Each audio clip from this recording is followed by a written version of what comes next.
네, 무지개 여러분 안녕하세요. 오랜만에 또 얼굴을 뵙네요. 동네 의사 송태호입니다. 오늘은 한두 달 전쯤에 굉장히 화제가 됐었죠. 워런 버핏, 타칭 오바마의 현인, 네브라스카 주에 있는 도시라고 그래요. 저는 사실 네브라스카 주가 어딘지도 잘 모르겠고, 오바마의 현인 그래서 버락 오바마랑 관련이 있나 그랬더니 그게 아니고 도시 이름이더라고요.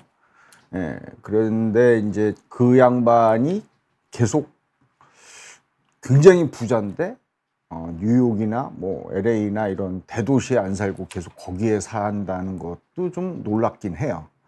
근데 이 양반이 이제 올해 94세거든요. 그런데도 아직 왕성하게 활동을 하고 전 세계에 자기 전용기를 타고 다니면서 여러 가지 일들을 하고 돈도 많이 벌고, 그런 상황이어서 굉장히 화제가 됐는데, 근데 이 워런 버핏이 이렇게 장수를 하는 데 있어서 한 6가지 정도의 장수 비결이 있다라고 이제 인터뷰를 했단 말이죠.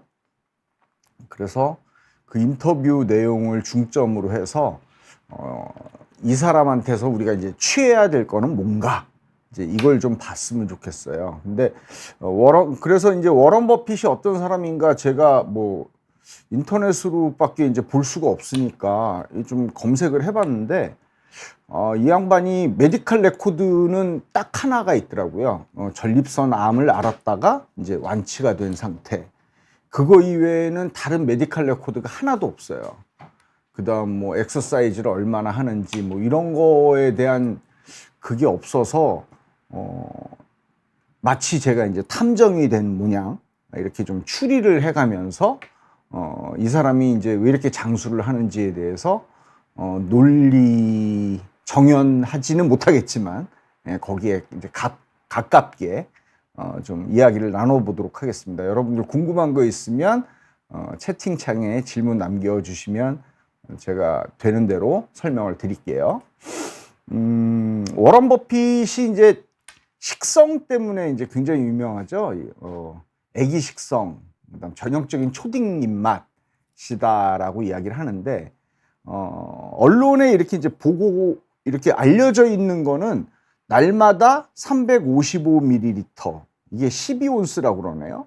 그러니까 우리가 뚱캔이라고 흔히 부르는 거 있죠. 그거 코카콜라를 5캔씩 마신대요. 근데 요게 이제 칼로리로 따지면 5캔이면 700칼로리 정도 되거든요. 그리고 수분으로 따지니까 1775ml를 마시는 거예요. 그래서 저는 여기에서 코카콜라를 마시는데 방점이 찍히는 게 아니라 하루 동안에 충분한 이런 수분을 섭취한다는 데 방점을 찍고 싶어요. 이제 그렇게 얘기를 하면 꼭 이제 딴지 거시는 분들이 있죠. 야, 그럼 맥주를 5캔 마셔도 되는 거 아니냐? 아니면 커피를 5캔 마셔도 되는 거 아니냐? 이제 이렇게 이야기를 할 수가 있는데요. 맥주나 커피는 이뇨작용이 있거든요. ADH라고 하는 그 호르몬이 있습니다. 안티 다이우레틱 호르몬이라고 그래서 항이뇨 호르몬이에요. 우리 몸에서 소변이 안 나가도록, 안 만들어지도록 하는 호르몬인데, 그거의 작용을 커피에 카페인이 막고 맥주나 다른 술에 알코올이 막아서 자기가 마신 그 액체, 그러니까 물의 양보다 훨씬 더 많은 수분을 몸에서 빼요. 그러니까 많이 마시면 많이 마실수록 몸에서 더 많이 빠져나가서 내 몸은 점점 탈수 상태가 되는 거거든요. 그래서 제가 언젠가 이 비욘디 어디에 그게 있을 거예요. 술을 건강하게 마시는 방법, 물을 많이 마셔라. 이게 왜 그러냐면 술은 마시면 마실수록 우리 몸은 탈수 상태가 된단 말이죠. 그래서 이렇게 코카콜라를 5개씩 마시면 우리가 흔히 이야기하잖아요. 음식물로 섭취를 하는 물의 양이 1리터에서 1.5리터가 되고, 그 다음에 우리가 마시는 물이 1.5에서 2리터가 돼서 3점 몇 리터가 돼야 되는지, 이제 우리 몸에 수분이 아주 아이디얼하게 대사가 이제 안정적이라는 거죠. 근데 사실 1.7리터 물 마시는 거 이거 쉽지 않습니다. 요걸 해봐야 이게 300ml인데 이거를 뭐 6개, 7개 이거 먹는 게 쉽지 않거든요. 근데 콜라는 마실 수 있으니까. 그래서 제 생각에는 이 코카콜라를 마신다는 거는 일단은 뭐 초딩 입맛보다는 수분 섭취를 충분히 한다 쪽에 저는 한 표를 던지고 싶고요. 그다음 아침 같은 경우에 맥도날드에서 이제 맥도날드는 아침에 가면은 이제 맥모닝이라고 그래가지고 햄버거를 안 팔고 그 번이나 비스켓 안에 이제 패티를 넣어서 팔잖아요. 예, 좀 조그맣고. 근데 우리나라에는 이 메뉴가 없더라고요. 여기 보면 맥도날드 소세지 패티 2개라고 그러는데 2개가 들어간 게 일단 메뉴를 찾아보니까 없어요. 그리고 계란, 치즈, 베이컨 이게 이제 다 같이 들어간 것도 없어요. 계란, 베이컨 들어간 건 있고 소세지, 패티, 계란 들어간 건 있고 거기에 치즈 들어간 건 있고 그래서 이걸 대략 보니까 한 1000칼로리 정도가 되더라고요. 아침에 요거 1000칼로리에 뭐 또 콜라 마셨을 테니까 좀 그렇게 되겠죠. 그리고 점심은 또 즐겨 먹는 데가 데어리 퀸이라고 하는 그 패스트푸드 전문점인데 이게 우리나라에도 들어와 있더라고요. 많지는 않은데 거기에서 주로 먹는 게 이제 찰리 치즈 도그라고 하는 핫도그죠. 핫도그. 그게 한 420칼로리 정도 되고요. 썬데이 아이스크림이라는 거를 또 즐겨 먹는다고 합니다. 근데 그 썬데이 아이스크림이 대중소가 있거든요. 근데 저는 이제 이 양반이 작은 것만 먹지는 않을 거다. 그래서 이제 큰 거가 560칼로리 정도 돼요. 그럼 이것도 한 1000칼로리 되거든요. 그래서 이렇게 2개를 하면 한 2000칼로리가 되고요. 그 다음에 코카콜라가 700칼로리 정도가 되는데 여기에서 이제 의미심장한 이야기를 워런 버핏이 했어요. 신문과의 인터뷰에서 If I had a daily calorie is 2,700 칼로리. 그러니까 2,700칼로리를 내가 하루에 먹는다면 코카콜라에서 거의 5분의 1을 먹는다. 뭐 700칼로리를 먹는다라고 얘기를 했거든요.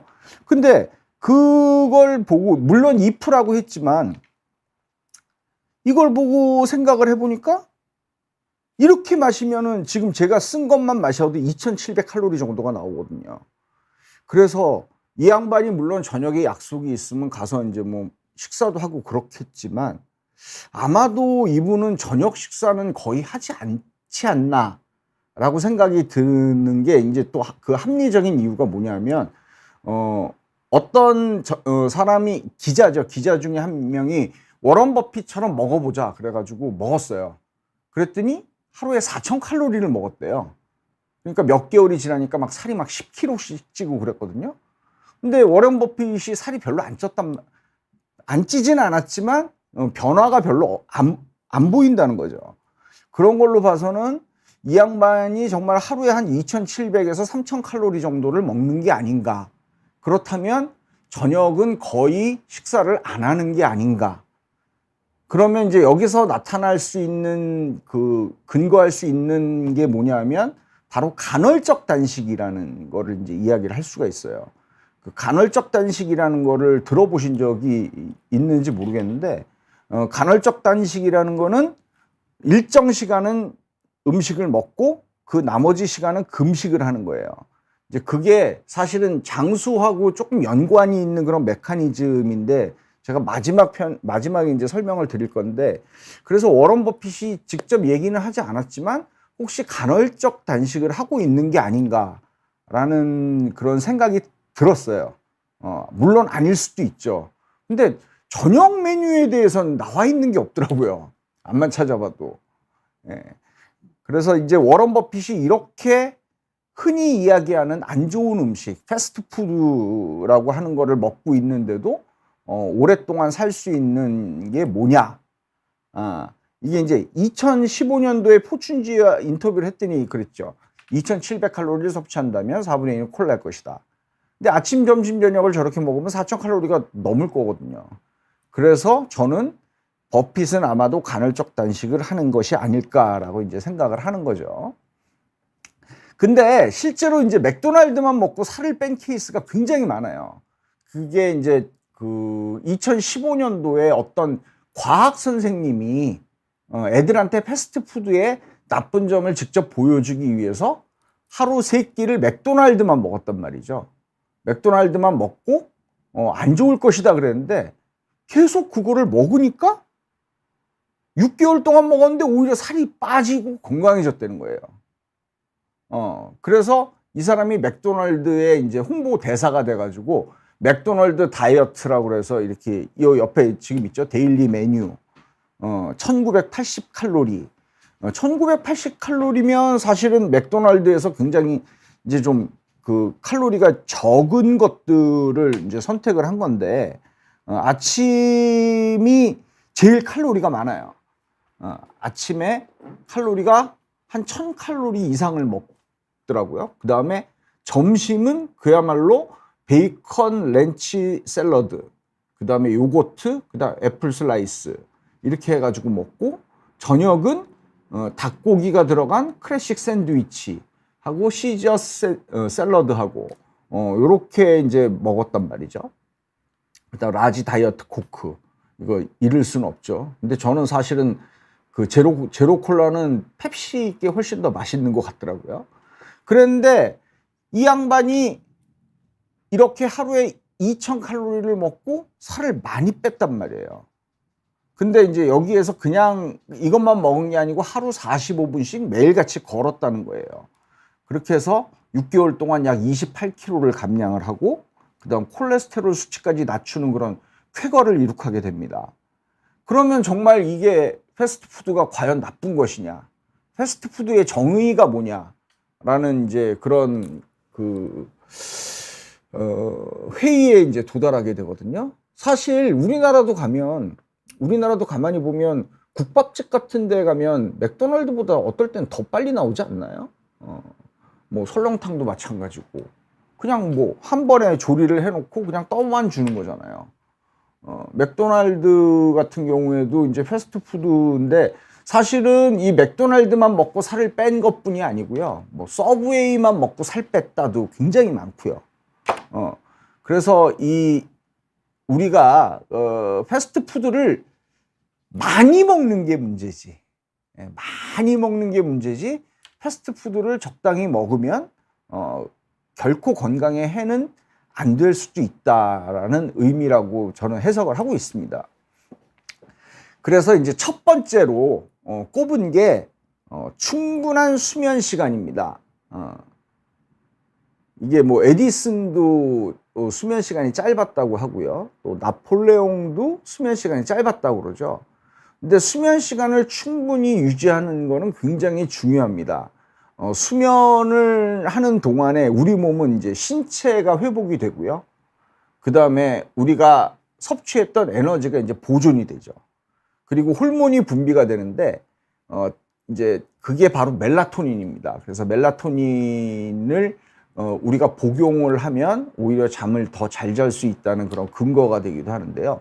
이 멜라토닌이 활성산소를 중화하고 해독하고, 그리고 항종양 작용도 하고, 성장 호르몬도 많이 분비를 시키고, T세포와 NK세포의 활성도를 올리고, 또 그렐린도 분비를 시킨다고 합니다. 그렐린이라는 거는 우리가 식욕을 억제하는 그런, 멜라토닌이 그렐린 분비를 억제하는 거예요. 그렐린은 이제 우리가 식욕을 있게 만드는 거고, 그거의 카운터 호르몬이 렙틴 호르몬이죠. 그리고 또 한 가지 이제 굉장히 중요한 게 기억을 저장을 하는데, 이 기억이라고 하는 것이 우리가 항상 이 뇌의 표면에 일단 저장이 돼요. 그래가지고 얘네들이 결국에 장기 기억으로 남으려면 이 안쪽에 있는 해마로 가야 되거든요. 그러니까 저는 영어 단어, 이제 우리가 영어 단어 열심히 외웠잖아요. 중학교 때인데 영어 선생님이 했던 얘기를 아직도 기억을 하고 있는데, 단어는 12번을 잃어버려야만 잊게 된다. 그러니까 내가 외웠다고 생각했지만 또 잃어버리고, 외웠다고 생각했지만 또 잃어버리고, 이거 한 12번은 해야지 이제 내게 된다라고 이야기를 하거든요. 근데 실제로 생각을 해보면 그런 게 맞는 것 같아요. 막 시험에 막 이제 돼가지고 벼락치기를 하잖아요. 그러면 사실 의대 공부는 벼락치기를 안 하고서는 그 분량을 소화를 할 수가 없기 때문에 벼락치기를 합니다. 벼락치기를 하는데 하고 나면 금방 까먹어요. 금방 머릿속에서 없어져. 그리고 또 다른 지식을 넣는 거예요. 그 다음 시험 지식을. 그러니까 이 표면적에 있는 단기 기억을 장기 기억으로 바꾸기 위해선 우리가 수면 시간이 반드시 필요하다는 겁니다. 그래서 워렌 버핏은 오후 10시 45분서부터 오전 6시 45분까지 8시간 수면을 하는 거를 원칙으로 하고 있대요. 물론 뭐 조금 더 잘 수도 있고 조금 덜 잘 수도 있겠지만 우리가 이제 뭐 올빼미형 그래가지고 뭐 새벽 1, 2시에 해가지고 아침에 새벽형 인간이 돼야 된다 그래서 뭐 5시, 6시에 일어나가지고 하루를 시작하시는 분들이 있잖아요. 굉장히 바쁘게 사시고 좋긴 좋은데 그런 분들은 지금 충분히 잠을 자는 사람에 비해서 신체 회복이나 에너지 보존이나 여러 가지 호르몬 분비라든가 아니면 기억을 저장하는 데 있어서 손해를 보고 있다는 얘기예요. 그러면 이런 수면이 짧아지면 우리 몸에 어떻게 안 좋고 또 너무 오래 자면 우리 몸에 또 어떻게 안 좋으냐에 대해서 말씀을 드리면 만성적으로 수면 부족이 일어나게 되면 심뇌혈관 발병 위험도가 이제 2배가 상승을 하고요. 당뇨병성 망막증, 그러니까 당뇨 환자들의 합병증 중에 이제 망막병증이 이제 굉장히 비교적 이제 초기에 나타나는 합병증인데요. 얘네들이 한 1.8배 정도가 높아지고요. 5시간 이하로 자면 비만과 복부 비만 위험이 22%, 32%가 높답니다. 그래서 아마 나폴레옹이 비만한 게 아니었을까라는 생각도 좀 해보고요. 또 독특하게 감기, 중이염, 폐렴의 발병 위험이 높다고 나와 있습니다. 그래서 이게 참 그건 왜 그런지에 대한 이유는 제가 좀 찾아봤는데 잘 모르겠어요. 그리고 골다공증 또 이제 여성분들이 최근에 이제 남성분들도 관심을 많이 가지고 있지만 피부 노화가 급격하게 일어나는 경우가 많다고 하거든요. 그래서 만성적인 수면 부족에 빠지지 않도록 잠을 빚지지 않도록 충분한 수면 시간을 확보하는 게 중요하고요. 또 그러면 그럼 더 많이 자면 어떠냐? 뭐 미인은 장꾸러기다. 그래서 9시간 이상 잔다. 그렇게 되면 무슨 일이 생기냐 하면 우리 몸의 근육량이 감소하게 돼요. 그리고 또 골다공증이 유발이 되고 무엇보다도 무서운 거는 치매 발병률이 42%가 증가를 한답니다. 그리고 협심증도 2배나 증가를 하고 우울증 발병률도 잠을 9시간보다 덜 자는 사람이 27% 발병할 때 9시간 이상 자면 49%나 발병을 한다고 그래요. 그러니까 너무 오래 자는 것도 별로 좋은 건 아니에요. 근데 어쨌든 워렌 버핏이 이런 의학적인 근거를 가지고 했는지 안 했는지 모르겠지만 이 사람은 하루에 8시간을 잔다는 그런 충분한 수면 시간을 확보를 했었다는 게 이제 굉장히 중요한 얘기고요. 여기서 이제 잠깐 말씀드리면 심뇌혈관 발병 위험이 2배가 올라갔다. 뭐 망막증이 1.8배가 올라갔다. 그러면 좀 걱정이 많이 되잖아요. 그럼 이게 어느 정도의 그 위험도라고 여러분들이 생각하는지는 모르겠지만 실제로 따지면 이렇게 숫자로 나타나면 굉장히 높아요. 그러니까 뭐 10배 위험도가 10배 정상인에 비해서 10배 그 병에 걸릴 확률이 있다라고 생각하면 그냥 예를 하나 들어볼게요. 어떤 병이 걸리는 게 우리 정상인이 100명 중에 1명이 걸린다. 그러면 99명은 안 걸리는 거잖아요. 근데 그게 뭐 10배가 올라갔다. 그러면 뭐 예를 들면 만성적 수면 부족이 심뇌혈관 발병 위험이 2배가 올라갔다 그러면 만성적인 수면 부족이 100명이 있는데 2배가 올라간 거니까 1명이 아니고 2명이 생기는 거예요. 그러니까 어떻게 생각하면 생각했던 것보다는 그렇게 많이 위험한 건 아니거든요. 근데 이제 그렇게 얘기를 하면 안 되고 이제 생기는 거는 사실은 이거는 통계잖아요. 근데 본인한테는 50대 50이에요. 생기냐 안 생기냐. 생기는 쪽이 51%냐 안 생기는 쪽이 51%냐. 50대 50이기 때문에 이렇게 발병 위험이 올라가고 있는 행동은 안 하는 게 좋다는 거죠. 그리고 이제 두 번째로 이야기한 게 이제 카드 게임입니다. 카드 게임이 일주일에 8시간 이상 브릿지라고 하는 게임을 한다고 하는데요. 이 브릿지라고 하는 게임을 아시는 분이 있는지 모르겠어요. 우리나라에서는 그렇게 많이 하진 않아요. 근데 우리나라에서 이 브릿지하고 그다음 또 훌라라고 하는 카드 게임 있죠. 그거하고로 이렇게 합쳐놓은 게임이 있어요. 마이티라고 하는 게임인데요. 그게 사실은 서울대학교 학생들이 만들어낸 게임으로 제가 알고 있거든요. 저도 이제 친구 중에 서울대 친구들이 많기 때문에 그 서울대 친구들하고 만나면 그 마이티를 하게 되는데, 그게 뭐냐면 이렇게 카드를 13장씩 나눠가지고 서로 편을 정해요. 4명이서 2명 편을 정해가지고 한 장씩 이제 카드를 선공서부터 하는데, 그 선공이 이제 문의를 내는 거예요. 문의를 내는데 그 문의를 내서 이 사람이 이 문의를 내면 그 문의를 내야 돼요. 그래서 제일 높은 숫자를 낸 사람이 그 턴을 이기는 거예요. 그렇게 13번의 턴을 하고 난 다음에 누가 어떤 팀에서 몇 번을 이겼느냐로 이제 그 승패를 결정을 하게 되는데, 이게 왜 중요하냐면 카드를 계속 외우고 있어요. 나온 카드를 계속 외우고 있어야 돼요. 뭐 스페이드 에이스가 나왔는지 안 나왔는지, 내가 지금 스페이드 K를 낼 건데 스페이드 에이스가 안 나왔으면 딴 사람이 스페이드 에이스를 내면 내가 지는 거잖아요. 그러니까 카드를 다 외우고 있어야 된단 말이죠. 그래서 기억력 향상에도 도움이 되고요. 그 다음에 서로 이렇게 편이 있다고 그랬잖아요. 그 편하고 또 이게 잘 맞아야 돼요. 마음이 서로 잘 맞아서 내가 낮은 카드를 냈을 때는 야, 네가 좀 높은 카드를 내서 우리 편이 이기게 해줘라고 하는 얘기예요. 근데 그거를 그쪽 사람이 이제 또 잘 모르게 되면 이제 그야말로 닭짓을 하는 거죠. 그렇게 되면 이제 또 화가 나고 막 이렇게 되는 건데, 그래서 이게 사회성도 굉장히 중요합니다. 누구와 편이 되는 건지. 그다음 전략적인 사고. 아까 얘기했잖아요. 13번을 해가지고 13번 중에 7번만 이기면은 우리 팀이 이기는 거잖아요.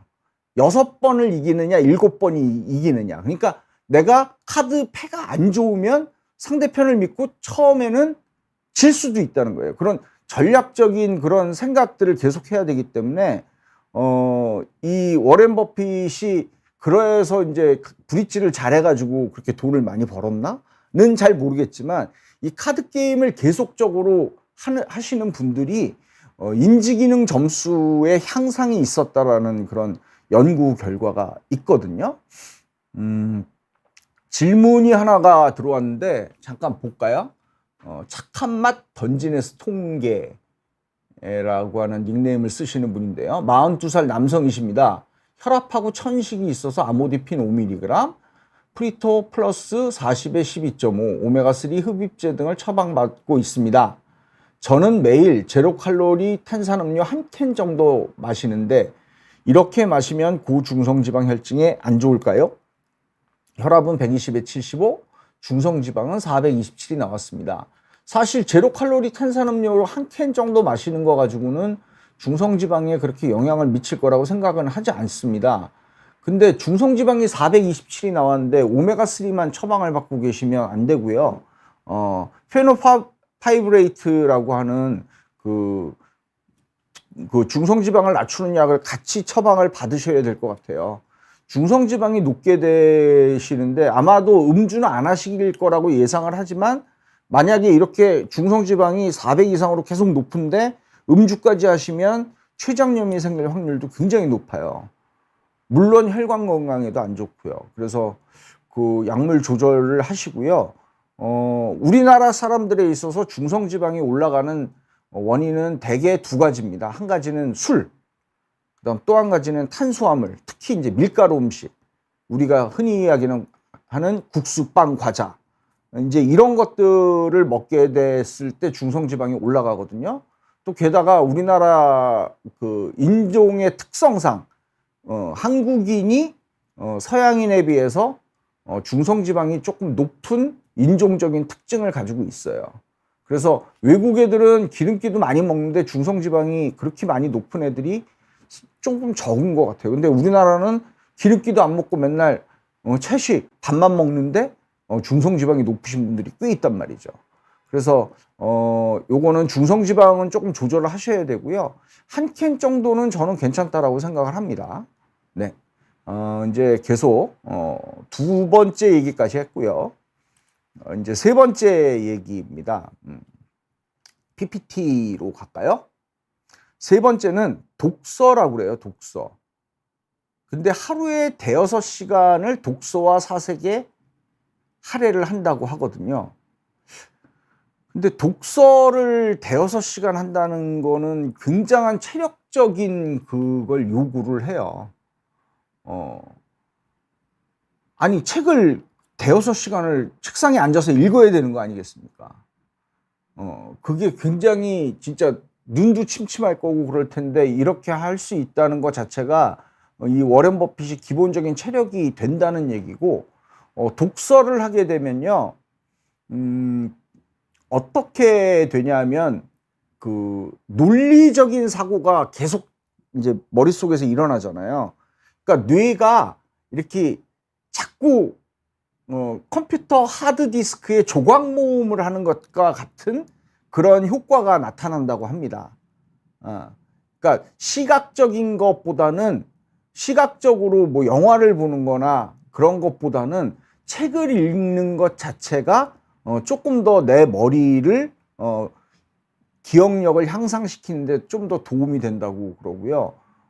이분이 뭐 여러 가지 책을 많이 읽겠죠. 근데 뭐 어려운 책만 읽는 건 아니지 않겠습니까? 그래서 스트레스 해소에도 이제 도움이 될 수가 있다고 하는데, 저는 사실은 장르 문학을 굉장히 좋아하거든요. 뭐 흔히 이야기하는 이제 무협지라든가 아니면 판타지 뭐 이런 거를 굉장히 좋아하고, 뭐 근데 요즘 것들은 이제 별로 안 보고 이제 옛날 것들을 많이 봐요. 옛날에 명작이라고 알려져 있는 뭐 이영도 씨 거 같은 뭐 드래곤 라자 같은 것도 요즘에도 뭐 시간이 나면은 뭐 뒤적이는 편이고, 예, 그래서 그런 것들을 보면서 느끼는 게 분명히 내가 그 책을 읽었었단 말이죠. 읽어서 줄거리를 아는 것 같은데 읽어보면 또 새로워요. 그게 장기 기억이 이제 덜 된 거죠. 그러니까 그렇게 계속 반복적으로 뭔가를 함으로써, 독서를 함으로써 이제 굉장히 이제 도움이 될 수가 있다는 거죠. 근데 저는 사실은 대여섯 시간을 독서를 하면 일은 언제 하나요? 전 그게 좀 이걸 믿어도 되는지 모르겠어요. 대여섯 시간 독서를 하면 다른 일은 거의 못할 것 같은데, 8시간 자고 대여섯 시간 독서하고 그러면 8시간에다 6시간 14시간, 그럼 10시간 남는데 거기서 밥 먹고 친구들하고 얘기하고 브릿지 게임도 해야 되고, 그럼 일을 할 시간이 없는 거 아닌지 모르겠어요. 근데 어쨌든 이제 인터뷰상으로 이렇게 나왔습니다. 그리고 이제 또 한 가지, 요거는 이제 굉장히 저도 이제 중요하다고 생각을 합니다. 가벼운 일정. 이게 가벼운 일정이라는 게 왜 우리가 흔히 이야기를 하죠. 실속 없이 바쁘기만 하다. 실속 없이 바쁘기만 하다는 게 이제 좋은 게 아니라는 거죠. 일정을 압축시켜서 내가 할 시간은 하고 내가 쉴 시간은 쉬어야 된다. 근데 그걸 사실 제일 못하는 사람들이 개원이들이에요. 개원이들이 주 6일 근무하잖아요. 토요일 날도 근무를 하고 일요일 날만 근무를 안 하고 있는데, 뭐 피부과나 성형외과 같은 경우에는 토요일 날 안 하시는 분들, 아니 거기는 그 환자분들이 토요일 날 시간이 있으신 분들이 많기 때문에 오히려 더 해야 될 수도 있어요. 일요일 날 하시는데도 제가 많이 봤거든요. 그래서 이게 참 가벼운 일정이라는 게 굉장히 중요합니다. 제가 그 환자를 많이 보는 의사는 아니지만 이제 심심풀이로 환자를 보는 시간을 이렇게 이제 스톱워치로 하루 종일 이렇게 체크를 해본 적이 있어요. 진료 시간이 이제 아침 9시부터 오후 6시까지인데 중간에 이제 점심시간이 1시간이 있으니까 9시부터 1시까지면 11, 12, 12, 4시간. 오후에 또 2시부터니까 4시간, 8시간인데 8시간 동안에 제가 진짜로 환자를 보고 환자랑 만나서 이야기를 하고 그런 시간이 3시간이 안 되더라고요. 그러니까 나머지 5시간은 환자분을 기다리는 거죠. 환자분을 기다린다거나 아니면 환자분이 조금 있어도 내가 뭐 다른 일 때문에 잠깐 진료를 중지를 하고 있다거나. 그러니까 이게 어떻게 생각하면 거기에서 흔히 이야기하는 죽는 시간이 많고 근데 그 죽는 시간에도 내가 쉬지 못하고 뭔가를 계속 하고 있다는 거예요. 근데 그거에 대한 중압감이 굉장히 심하고 그러면 내가 하루 3시간 만에 하면 되는 거 아니냐. 이제 그렇게 얘기를 할 수가 있는데 하루 3시간만 하면은 이게 병원이 유지가 안 될 것 같은 거죠. 그래서 뭐 예약제로 해보려는 생각도 해보긴 했었지만 이게 저처럼 이제 만성질환을 보는 내과 의사들은 그게 쉽지가 않다는 거죠. 그래서 이거는 이 가벼운 일정을 갖는다는 거는 사실은 내가 스스로 릴렉스 할 수 있는 그런 그 시간을 확보를 했다는 거거든요. 그러니까 굉장히 사실은 스트레스를 제거하고 우리 몸에서 활성산소가 이렇게 액티베이션 되는 걸 막는 근데 굉장히 이건 중요한 것 같아요. 근데 아마도 버핏도 젊어서 한창 일했을 때는 이렇게 안 했을 거예요. 젊어서 한창 일했을 때는 굉장히 일을 열심히 했을 텐데, 이게 이제 어느 정도 궤도에 올라서고, 이제 자기가 일을 안 해도 일이 이제 돌아갈 때, 우리가 이제 흔히 이야기하기를 우리 인생은 자전거 인생이다. 페달을 안 밟으면 자전거가 넘어진다. 그래서 옆에 이제 오토바이 인생을 보고 이제 또 부러워하죠. 근데 그 오토바이도 이제 기름이 떨어지면 또 이제 거기는 페달도 없으니까 기름이 딱 떨어지는 순간 끝나니까 그냥 묵묵하게 이렇게 페달을 계속 밟으면서 하루하루를 보내는 수밖에 방법이 없을 것 같고요. 질문이 또 하나 들어왔는데요. 안녕하세요. 대상포진 예방접종을 예전에 맞았으면 아마도 이제 조스터박스나 스카이 조스터를 맞으셨던 것 같은데 새로 나온 싱글릭스를 권유하나요? 네, 100% 권유합니다. 옛날 거 같은 그러니까 조스터박스 같은 경우에는 사실은 그것보다 이제 좋은 게 없으니까 이제 우리가 어쩔 수 없이 쓴 건데 실제로 예방 효과가 뭐 50 몇 %라고 그래요. 50 몇 %. 그러니까 굉장히 낮고요. 그리고 횟수가 지남에 따라서 그 항체의 역가가 막 쭉쭉쭉쭉 떨어져요. 그래서 그럼에도 불구하고 대상포진이 굉장히 환자의 삶의 질에 영향을 많이 미치는 질병인데 그리고 이제 연세가 드시고 다른 합병증이 있으신 분들이 대상포진 걸리면 굉장히 위험해질 수가 있기 때문에 그런 걸 예방하기 위해서 그거라도 맞자 그랬는데 싱글릭스 같은 경우에는 2회 접종이죠.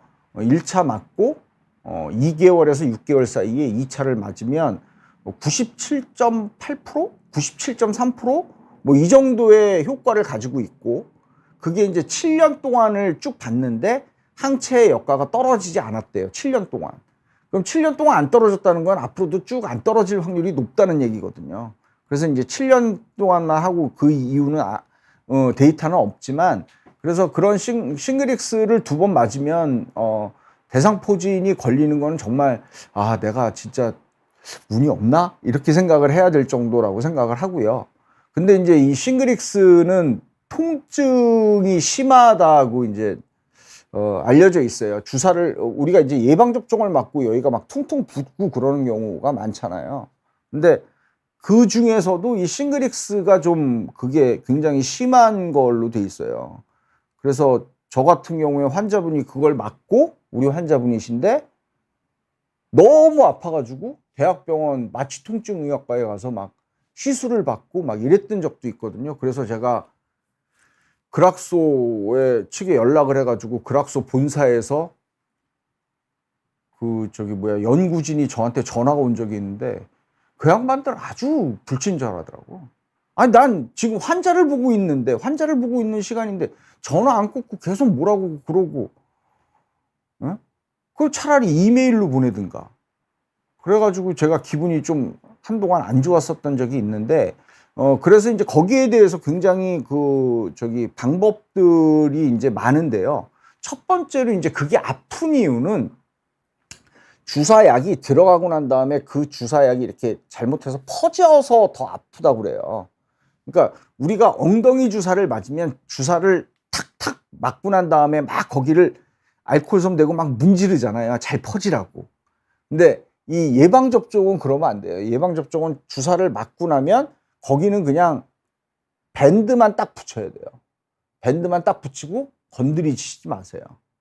그 다음 두 번째로는 그날하고 그 다음날 정도까지는 이 어깨 근육을 쓰는 일을 하지 말아야 돼요. 어깨 근육을 쓰는 일이 뭐가 있을까요?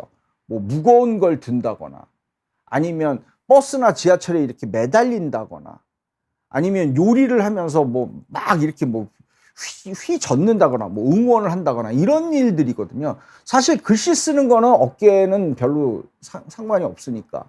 그래서 그렇게만 하셔도 통증이 많이 줄어드는 걸 저희 환자들한테 제가 확인을 했거든요. 그러니까 싱글엑스를 맞으실 분들은 그렇게 주사를 맞고 난 다음에 여기는 손 안 대는 걸로, 그 다음에 이쪽은 꼭 기부스를 해놓은 것처럼 가급적이면 여기 힘을 안 주는 걸로, 그렇게 하시면 이제 굉장히 편하실 거고요.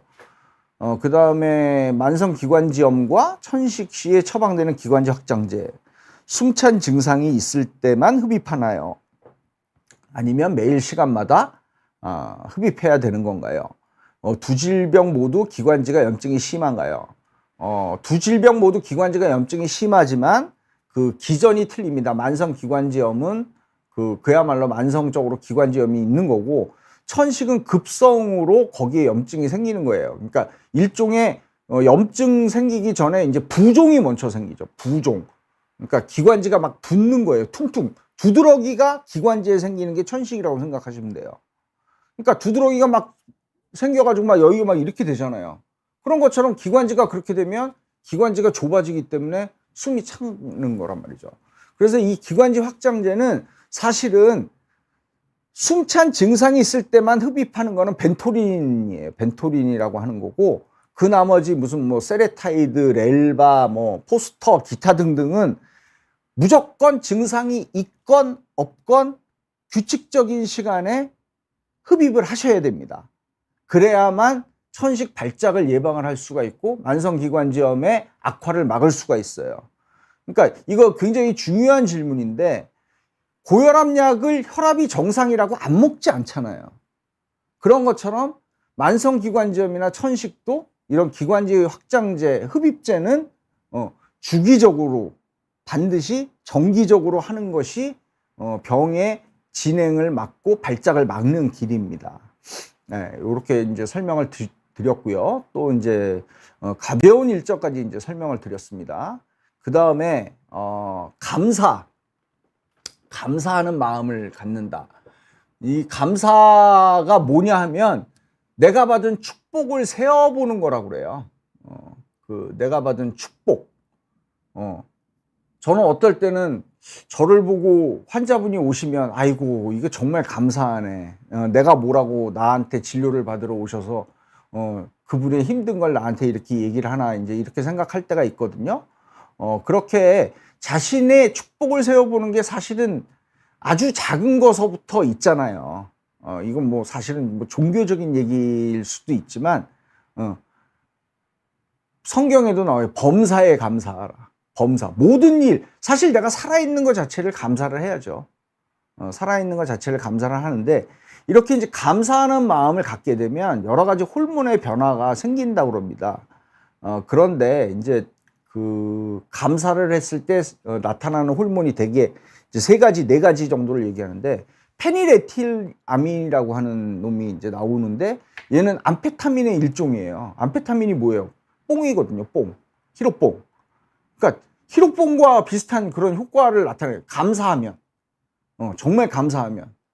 시상식에서 내가 상을 타가지고 가서 소감을 얘기할 때 막 감사하고 막 격앙되고 막 눈물이 나기도 하고 그런 거 많이 봤잖아요. 그럴 때 막 이렇게 이제 그야말로 이제 우리 몸에서 이런 에틸아민도 나오고요. 또 엔돌핀. 엔돌핀은 뭐 잘 아시죠? 뇌 속에 이제 몰핀이라고 하는 거잖아요. 그 다음 세로토닌. 행복할 때 나오는 호르몬. 그 다음 옥시토신 같은 거. 이런 호르몬이 이제 자꾸 나오기 때문에 이렇게 감사하는 걸 계속하면 내 몸이 편해지는 거예요. 근데 그러면 이제 또 딴지 거시는 분은 야, 그러면 모르핀이나 암페타민을 우리가 외부로부터 넣으면 되는 거 아니냐. 이제 그거는 중독이 되는 거죠. 중독이 되기 때문에 그 자극이 없게 되면 내 몸에 이상이 생기게 된단 말이에요. 그러니까 내 몸에서 저절로 나올 수 있게끔 항상 감사하는 마음을 가지고 뭐 저는 이럴 때가 참 감사하더라고요. 아무런 기대 없이 들어간 식당에서 음식을 먹었는데 그게 그냥 굉장히 맛있어요. 그러면 정말 감사해. 예. 엔젤님도 또 좋은 정보 주셔서 감사드립니다. 이렇게 얘기했는데 이런 게 이제 감사한 거죠. 이렇게 감사를 하는 게 굉장히 중요한데 워렌 버핏은 아마 망하지 않은 거에 대한 감사를 아마 제일 많이 하지 않았을까. 그다음 자기를 믿고 투자한 사람들한테 그들의 그 재산을 날리지 않고 불려준 거를 감사하지 않을까. 이제 이렇게 좀 생각이 들고요. 그다음 마지막으로 이제 사랑하는 관계의 중요성을 아는 것이라고 이제 이야기를 하는데요. 이거는 이제 나이가 들어서만 느낄 수 있는 감정일 것 같아요. 왜 우리가 젊어서는 어릴 때는 이렇게 쉽게 얘기하면 아싸가 되고 싶지 않아가지고 여기저기 모임도 많이 갖고 그러니까 인스턴트한 그런 관계를 많이 갖잖아요. 근데 내 나이가 되면 인생에서 성공을 측정하는 기준은 당신이 사랑하기를 바라는 사람들 중에서 실제로 당신을 사랑하는 사람이 얼마나 되는가. 예, 이게 굉장히 중요하거든요. 누구죠? 그 소설가 중에 한 분이 김영하 씨인가가 그런 얘기를 했어요. 나는 뭐 동창회고 뭐고 다 안 나간다. 이게 결국에는 다 쓸데없는 일이었더라. 우리가 이제 경조사를 치르고 나면 내 인간관계가 이제 그야말로 적나라하게 드러난다고 그러잖아요. 근데 저도 거기에 대해서 어느 정도 동감하는 게 뭐냐면 새로 사람을 만나서 그 사람과의 관계가 깊어지는 데까지 들어가는 에너지나 시간이 너무나도 많이 들어요. 이게 젊었을 때는 오히려 그게 가능했을 수도 있어요. 근데 나이가 들면 들수록 거기에 쓸 수 있는 에너지가 그렇게 많지가 않더라고요. 그래서 점점 정말 나를 사랑하는 사람만 내가 챙겨야 되겠다라는 생각을 하고 있는 거는 저도 맞는 것 같아요.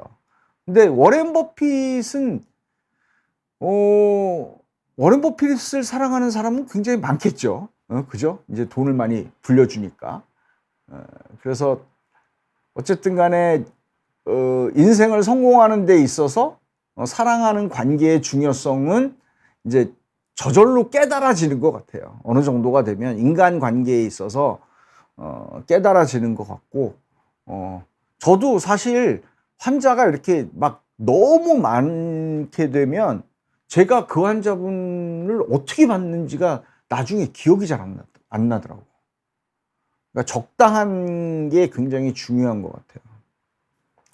그래서 이렇게 6가지를 워렌 버핏이 장수하는 그런 저기로 삼았는데 근데 이거는 여기에도 나왔지만 비즈니스 차원에서 그렇게 얘기하는 거라는 생각이 전 들어요. 사실은. 근데 저는 사실 뭐니 해도 워렌 버핏을 쭉 찾아보고 나서 갑은 유전자다라고 이제 이야기를 할 수가 있는 게 뭐 음식도 아무거나 먹죠. 그다음 정기적인 운동도 안 하죠. 그리고 아버지는 좀 일찍 돌아가셨는데요. 어머니가 92세에 돌아가셨고 누나도 92세에 돌아가셨고 여동생은 91세인데 현재 살아있고 본인 94세예요. 그러니까 이게 장수 유전자인 거예요.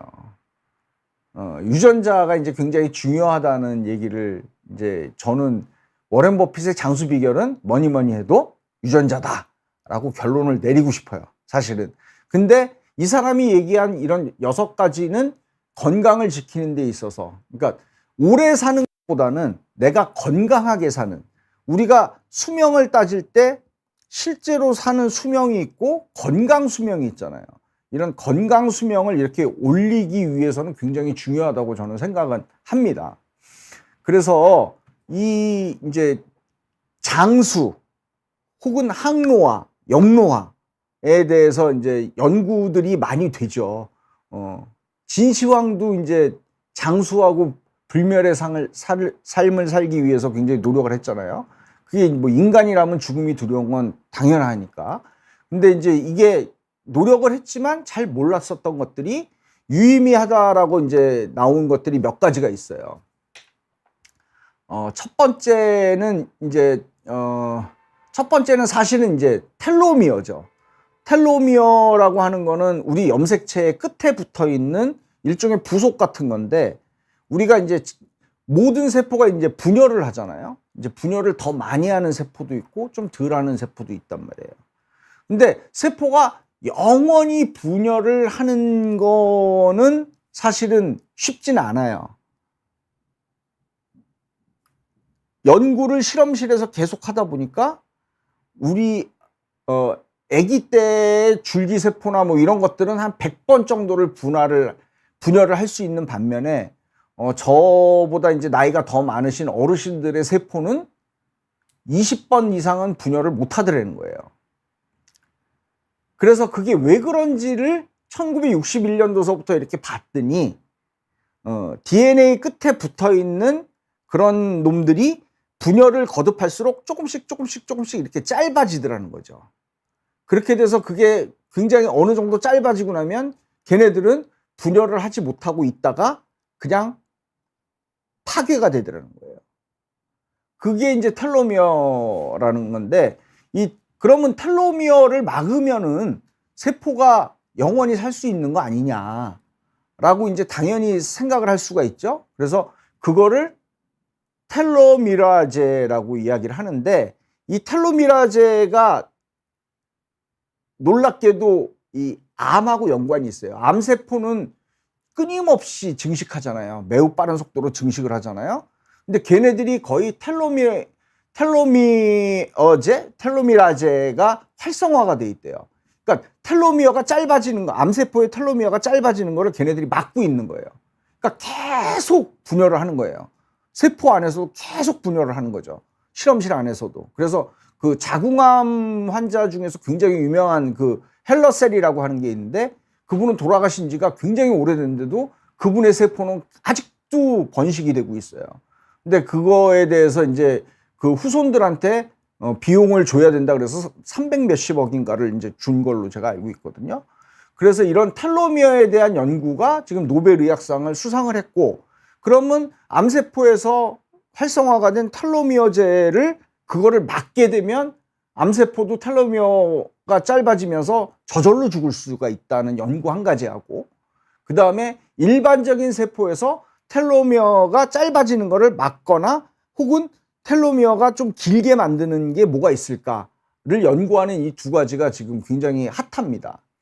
근데 이제 텔로미어가 긴 게 명상, 그 다음에 규칙적인 운동, 그 다음에 채식, 요 세 가지가 그렇게 안 한 사람에 비해서 한 10% 정도 텔로미어가 더 긴 걸로 돼 있거든요. 그래서 그런 것들이 좀 있고요. 그 다음에 2016년도에 일본의 오스미 요시노리라고 하는 사람이 이제 생리의학상을 받았어요. 이게 오토파지라고 하는 거거든요. 그게 이제 아까의 그 간헐적 단식하고 연관이 되는 건데, 이게 뭐냐면 세포가 활동을 하면 세포 안에서 자꾸 이제 찌끄러기, 쓰레기들이 생긴단 말이에요. 그럼 그 쓰레기들이 세포 안에 가득 차게 되면 결국은 세포가 자기 활동을 못하고 뻥 하고 터지거든요. 근데 그러면 그 세포 안에서 그 쓰레기들을 이 마이크로좀 형태로 이렇게 모아가지고 그거를 꿀꺽하고 먹어가지고 재활용을 해요. 버릴 건 버리고 쓸 건 다시 써서 다시 세포가 되살아난다는 거죠. 그러니까 재활용이 된다는 거예요. 그걸로 이제 오토파지 현상을 이제 발견을 해내서 이것도 이제 우리가 세포 노화를 억제하는 데 사용을 할 수 있지 않을까. 그래서 2016년도에 받았는데, 이 오토파지라고 하는 현상이 가장 잘 일어나는 게 공복 시에 이제 잘 일어나요. 공복.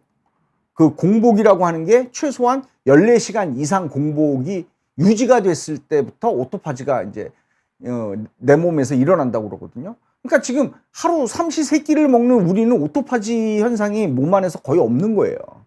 그런 상황이어서 그런 간헐적 단식이 혹시라도 정말 워렌 버핏이 하고 있다면 그 오래 장수하는데 어느 정도는 영향을 미치지 않았을까라고 생각을 하는데, 최근에는 또 간헐적 단식이 건강에 별로 도움이 안 된다라는 그런 연구 결과도 있어요. 그러니까 많이 헷갈리죠.